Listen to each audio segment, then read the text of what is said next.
Hello everybody. Okay, so we've gotten to this point in the Darkness Journal, and last time you saw me measure and cut a hidden spine, I did go ahead and find another piece of cardboard that was a little longer. The first one that I had was this, and it just was a little too short for my liking, so I did go ahead and cut another one that's a little longer. Same kind of cardboard, same thickness and whatnot. And so now I'm going to show you how to, I always cover these. You can stamp on them, you can embellish them however you want to, or you can leave it plain cardboard. It's your journal, you do you. So I just made sure that this was as long as my just the colored border here on the inside. And so then I have this just black scrapbook paper. It's got, I guess, a little bit of a texture to it. But I'm going with the black and blue theme. So I just found some black paper, and that's what I'm going to create my hidden spine out of. So what I'm doing here is this is just a little less than an inch long. So what I'm going to do is I'm going to come in and I'm going to cut a strip of this scrapbooking paper that is about 2.5 inches. And so what that's going to do is it's going to let me wrap this, and I'll show you what I mean. So I'm going to set this guy aside because he's just a little in the way right now. I have an 18-inch ruler handy. And I use my mat for measurements a lot of times. Keeps me from having to break out the pencil and do the marks and all the things. So 1, 2.5. The reason I measure at 2.5 is because here in a minute, I'm going to show you what wrapping that spine will look like. Okay, there's that. I'll put that aside. And then, since this is 9 inches, we're going to come and do 1, 2, 3, 4, 5, 6, 7, 8, 9.5.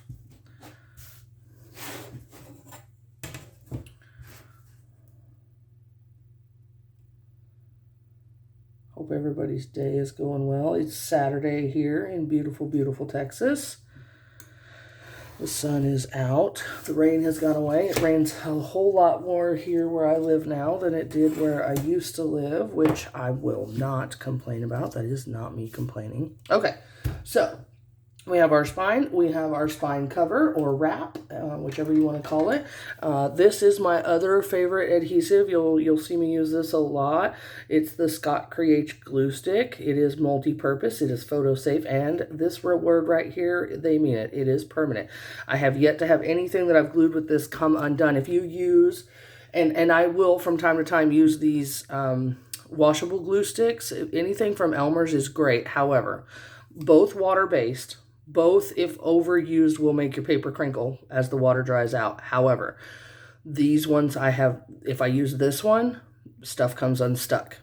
I have yet to see anything come unstuck when I use this. So when preparing things like this, I will always use my Scotch Create. And then I just have a piece of scratch paper right here. I have yet to find an appropriate book to use as my glue book. That's in one of my other videos. I show you what that is. So I'm just going to start by covering this guy with some glue. Doesn't take much, but you want to make sure all your surfaces are covered. And then I just put this guy right in the middle, equal distance from the end. And you just want to make sure that you don't have any bubbles or anything like that.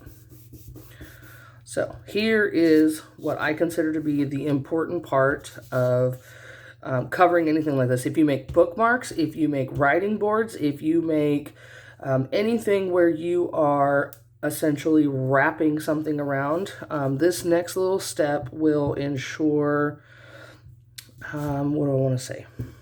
A finished look to your item. So glue all the way to the edge. You want to use the weight of the item that you're wrapping to create the edge for the fold. I could go and just bend that paper over, but what you're going to end up with is a rounded edge rather than a square edge.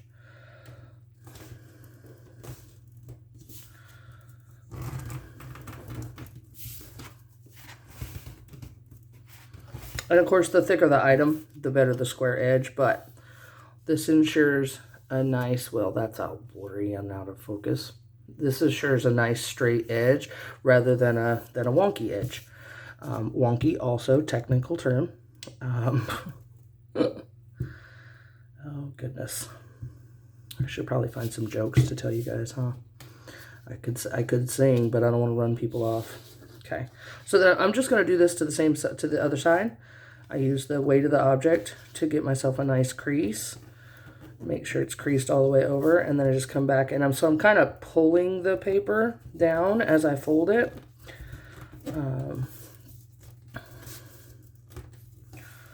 And there you have a nice wrapped hidden spine.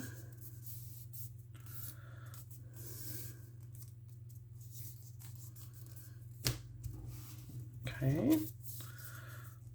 So then what I do is I go back with my scissors, and wherever the hidden edge is at in there, I find it and I clip the corners like so. And then I'll go back and I'll trim this down. And this is just how I do my hidden spines. I like the way that this looks.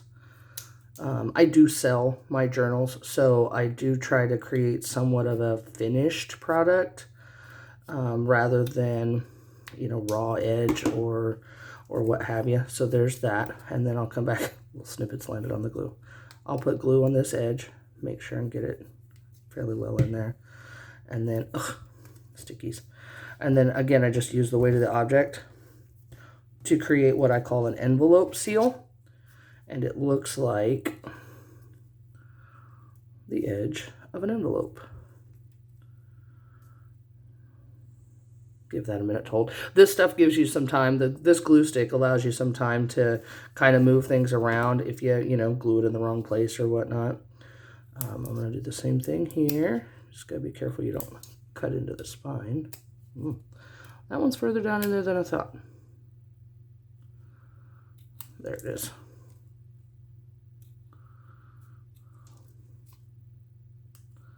You don't have to do this step. You could cut your paper right to the edge of your spine. You know, it's your book.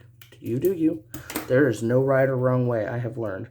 There's no right or wrong way in any creative process, this or painting, coloring books, whatever have you. It's your art. You do you. As long as you're doing that, then you're doing it right. Oh, just got a notification.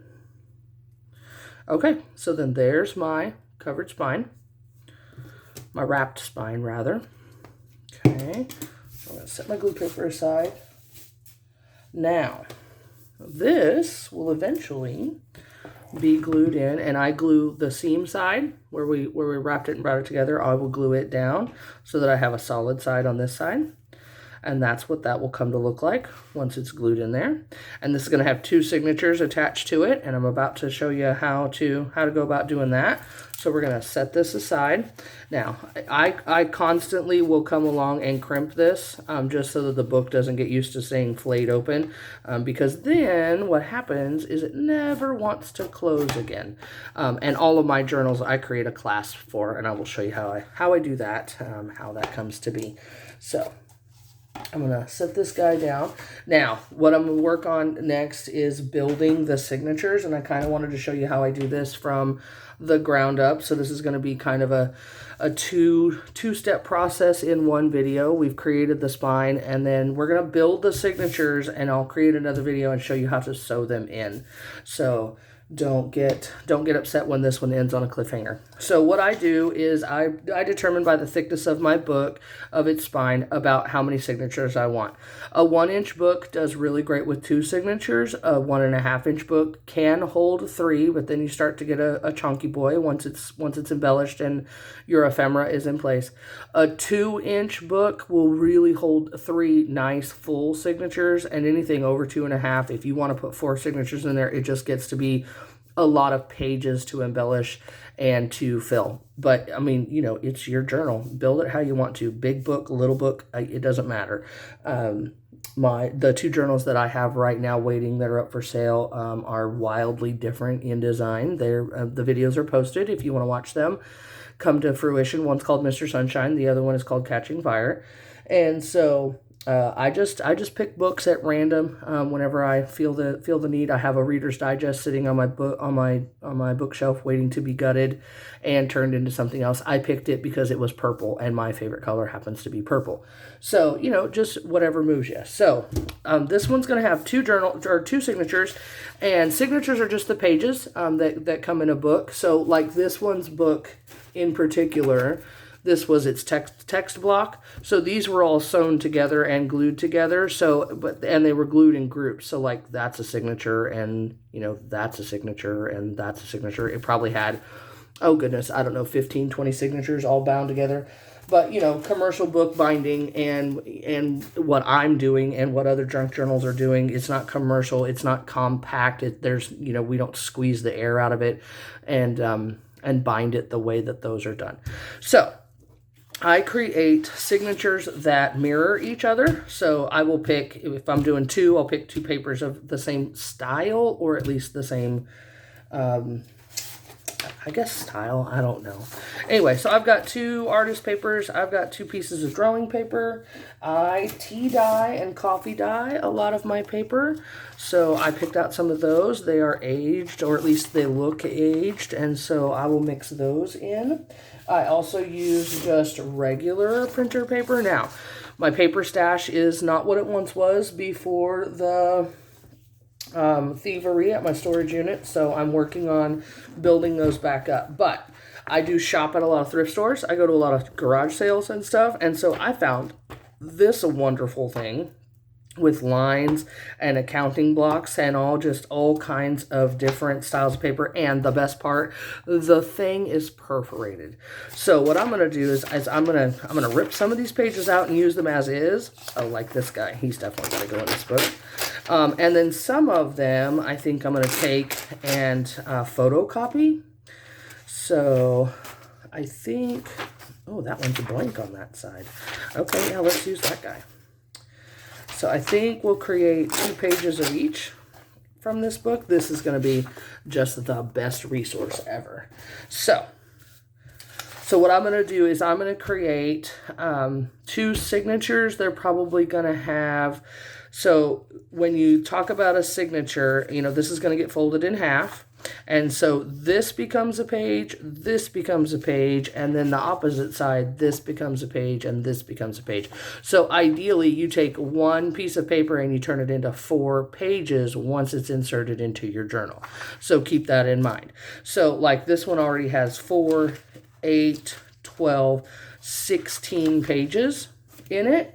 So if I go and add this, that's going to give that 20 pages. And if I come back in with another piece of my dyed coffee paper, that's going to give it 24 pages. And that is probably quite enough. So while I ripped out 4 of these accounting pages, I'm probably only going to use 2. But, that's what happens when you junk journal live with Tiffany. So there we go. Okay, so we're going to go ahead and come back down here to our drawing paper. I probably could have done this before I stacked all these up, but whatever. We're going to tear this off because it's perforated. I just yanked it out of my drawing journal, my sketchbook. One of my sketchbooks, anyway. Excuse me, I have the sniffles. I will try not to sneeze on camera, but you never know.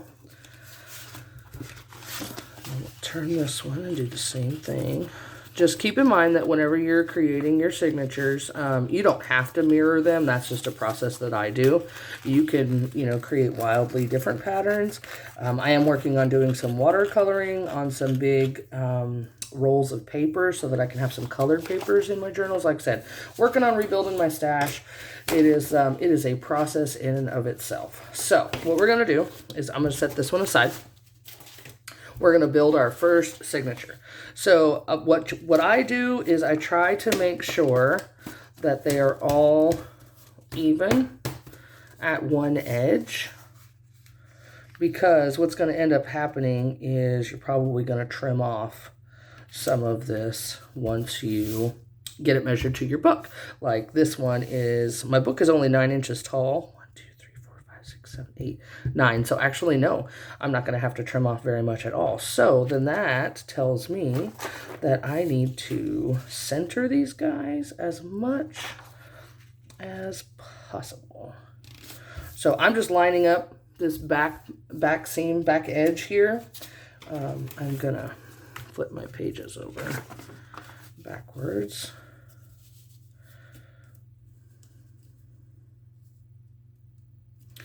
There's that one.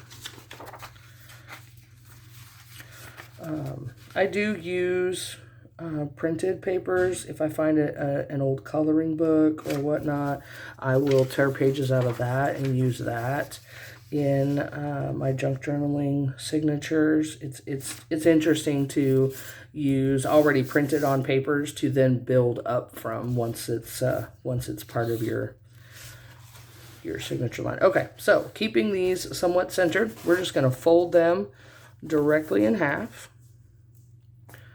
Keep edge to edge and keep it as flat as possible. It is going to get a little thick along the seam here. So if you don't have one of these, a popsicle stick will work. It's called a bone folder. It came as part of my binding kit. So it just gives you the ability to create a nice crease in your paper. Can't find my words today, y'all. Okay, so then once it's creased like that, I'm going to come over here to my handy dandy little cubby. I've just got some paper clips. I'm just going to come in here and I'm just going to paper clip these together so that they don't move. Now that I've got them where I want them, I don't want them to shuffle around while I'm working with them. And that's just going to hold them in place. Nothing fancy, nothing major, but that's what I do with that. So then I'm going to real quick create this other signature. I'm going to do it the same way, and then we will trim them down and get them ready for binding. The binding process is not difficult. I do use binding thread. It is covered in wax. The wax keeps the knots from coming undone once you tie them. Not to say that they can't come undone, it just helps prevent it from coming undone. So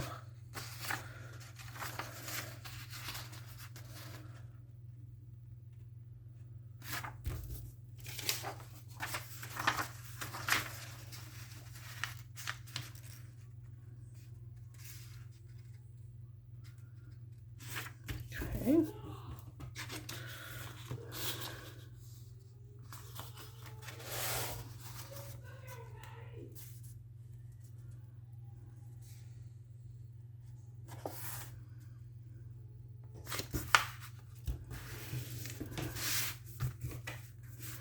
And don't worry if your edges aren't all straight or if your pages do shift.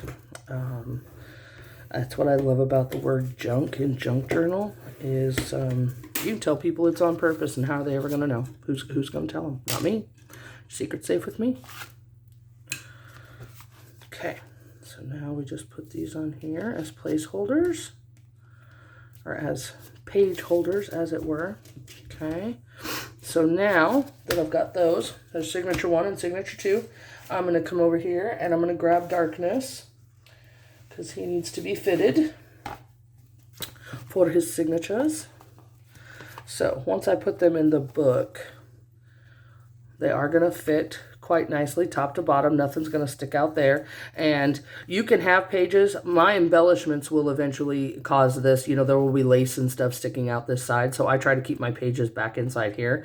So I'm probably going to go in and trim him down. So if I measured from there to there, he's right at the edge of the book. So I am going to do a little bit of trimming along this one edge.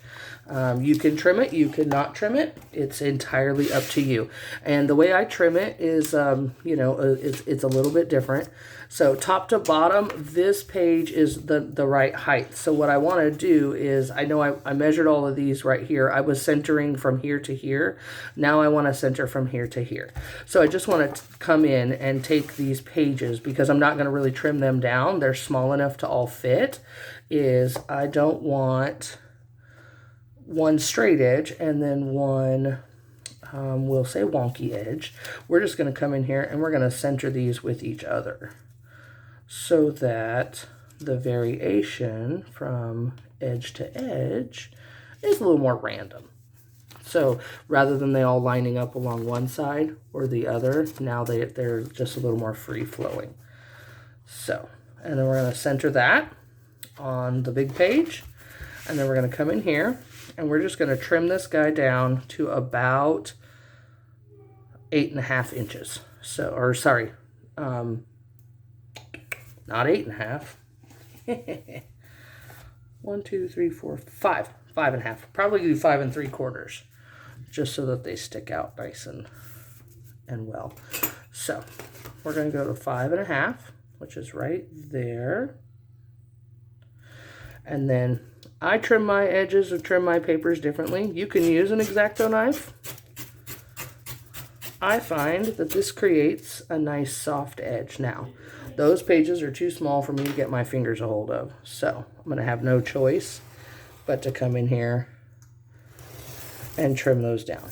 What I'm trying not to do is cut all the way through that back page so that I can tear him off and create a nice torn edge. And I might fail at that part. I'm not entirely sure. Looks like I did part of the way, but that's okay. Again, junk journaling. Can't go wrong. Oh. If it's not perfect, that's okay. Perfection is not the goal. Okay, so now these pages are really where I want them. So I want to be very careful that I don't let them shift. So I'm going to put one here, and then one on the top. Okay. Actually, I might go this way as well. There we go. So my edge is not perfect. That's okay. What's important is it's as even as it can be, so that now when I put it inside, there's a nice framework all the way around it. None of these pages will get damaged when the book is sitting on the shelf. So now I'm going to do the same thing to this one. And let's just do it. What are we at? 22 minutes? Oh, we got time. Like I said, try to keep these videos 30 minutes or under. I know everybody's busy. If you're like me, I work a full-time job. I am a single parent. My kiddo is enjoying some Saturday morning fun on the television right now. He is just down the hall from me. If you've watched any of my previous videos, you know sometimes he will call for me. I'll have to pause and answer because, well, that is the life of the single mom. When duty calls, you gotta go. Okay, am I in the screen? I am. Thank y'all for being here. I'm so glad to be back in the studio. If you watched my inaugural video of this journal, there's a little bit of a story to be had there as to why I've been away for so long. But I'm back and having some fun. Looking forward to just being creative. Summertime is settling upon us, and before too long, the Texas heat will keep us inside, just like the cold does in the winter. So if I'm stuck inside, I'm usually in my studio, creating stuff, watching some TV, or I should say listening to TV, because it's on more for background noise than anything else. I think I need to change the blade on my X-Acto knife. Feels a little dull. It's not wanting to cut through this paper at all.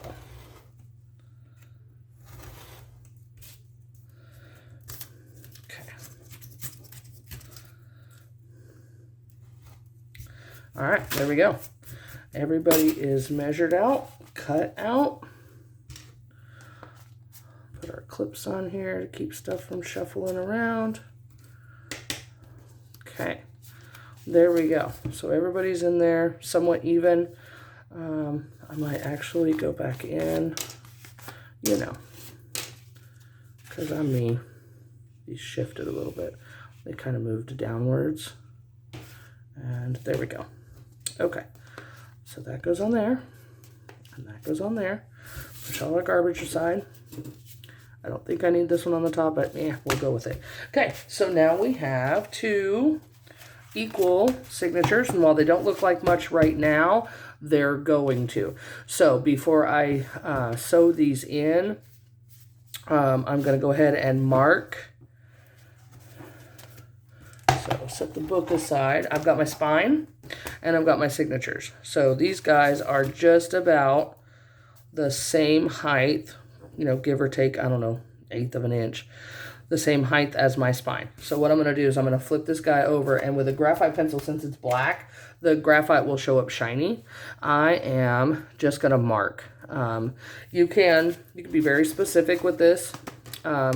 So my spine is now right at 1 inch wide. Once I wrapped it, it added a little bit of width to it. So what I'm going to do is, oh, can you see those? So on this mat, there are 1/4 inch marks in the 1 inch. So there's these little dots. I don't know if you can see them. You might be able to see them on the dark better. They're light colored here. So I'm going to use those as a guide. And I'm going to mark holes 1, 2 inches in. So here's what I do, and what a little trick I have learned. It's very important that your signatures get sewn in right side up. So what I have learned to do is I'll come in 2 inches from the top. Actually, we're probably going to go about 1.5 inches from the top. And we're going to make a little mark here. And we're going to come right across from that and make another little mark. Okay? And so then I come up from the bottom. I come in, if this is 1.5 inches, I will come in 3 inches here. Nope. We're going to go a little closer to the bottom. I'm going to come in 1 inch here. And I'm going to make marks in the same line as the top one. And then I'm going to come in 1, 2, 3, 4, 1, 2, 3, 4, right in the middle, and make a 3rd line. You want to keep in mind that when sewing in your signatures, for sewing purposes, you want to have an odd number of holes. And I'll show you why here in a minute. You can do 3, you can do 5, you can do 7. Get creative. But I do 3 mostly just because my books aren't super tall. And so what this is going to do, I'm going to show you what I use for binding materials. For this book, I'm going to use tan. It comes in a multiple. You can get this binding thread in, oh gosh, I don't even know, a plethora of colors. I've got my binding needles and my awl. Spelled AWL for those of you who might go searching for one. If you just Google binding kits, you can find this all comes together. That and my bone folder came with all this stuff. So this is something I had to replace because it was stolen from my storage unit. So once you've got your awl, what you want to do is don't punch holes. If you've got one of these mats, you're going to want to find something to put underneath of here. This is just an old dictionary because this guy is a bit sharp and will punch a hole right through that mat as it's meant to do. So you're just going to come in here and on the dots you've made, you're just going to punch a hole. I pick it up and kind of make the hole just a little bit bigger because the binding needles are quite thick. So just punch a hole, work it through. Punch a hole, work it through. Get the process. Punch a hole, work it through. Punch a hole, work it through. Punch a hole, work it through. So the reason that I say that I've marked this now, so I know from my own record keeping that the top of this journal, we're going to go this way, that the top of this journal has holes closer to the top than it does to the bottom, okay? This comes in play when you have signatures. Say you've created artwork on one of these pages and you've got, we'll say, a bird, and the bird's head is here and its feet is here. If I were to do equidistance marks here, and if I forget, and trust me, you'll forget, your birdie might end up sewn in upside down. So if I come in here and I mark this, which I'm about to do, I just have a little ink pen that I use. Okay, so we're going to turn this sideways. Going to center it on your spine, and you're just going to come in here, Move it right up to the marks that you've made, keeping in mind which side you've determined is up. And you're just going to mark here, here, and here. Now, once these two are separated, if I've got it stuck in my head that this is the top and this is the bottom because this is farther away than this, when I go to sew these in, I won't accidentally sew it in upside down because the holes will not line up. Okay, just a little trick of the trade that I've learned. I've sewn in some pages upside down, had to go back, take them out, fix it. Or if, I mean, you know, depending on your resolve, if you want an upside down whatever in your journal, you go with that. No judgment here. Okay, so now I'm going to set that aside. And here's the fun part. So we're going to take our clippies off. We're going to grab that awl. We're going to take our signature out. We're going to unfold it. And I don't ever move this hand. It's going to keep my pages right where I originally put them. And we're going to poke a hole through this one, all the way through. Poke a hole through this one, all the way through. Poke a hole through this one. I say, doesn't want to go through this one. Oh, there we go. And so what you're going for is holes that are right along that seam that you've created on the inside. And if we've done our job right, then that's where they will be. So that we can then, I'm going to redo this one because it's a little off center. If you don't get your holes lined up just right on the spines of your signature, you're going to tear your pages when you go to open them up inside the book. Keep that in mind when you're doing this. This is kind of the part of the process that's, I don't want to say technical, but a little extra effort here makes sure that your hard work and your effort pay off the way you want it to. So then we'll put those back together and we'll come in here and we will do these ones. So some people will do it this way. I have never, I'm going to try it, but I have never been able to do it this way. Is they'll come here and they'll punch down through their papers. I'm pretty sure I just messed that up, but we'll give it a try.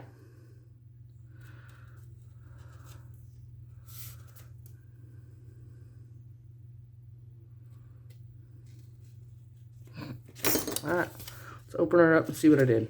If I messed it up, it's just paper. That's the other thing about this, just paper. Oh, I did not come through far enough. Shocker. Okay, so. Yep, nope, not working for me today. So we'll,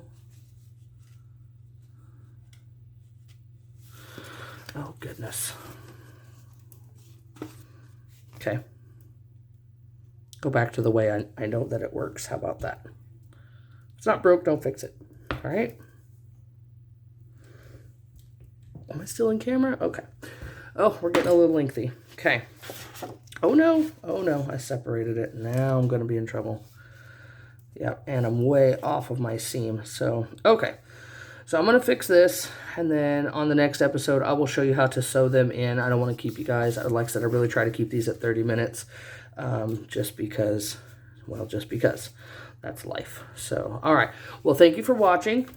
You know, sometimes you goof up and you got to start over. I may start that one completely over. I'll figure that out. But this is Tiffany from Dragonflyer Studios. Thanks for watching episode 2 of Darkness, the Junk Journal. Please hit that like button, hit that subscribe, leave me a comment, questions, whatever you got, we can learn together. Thanks for watching, guys.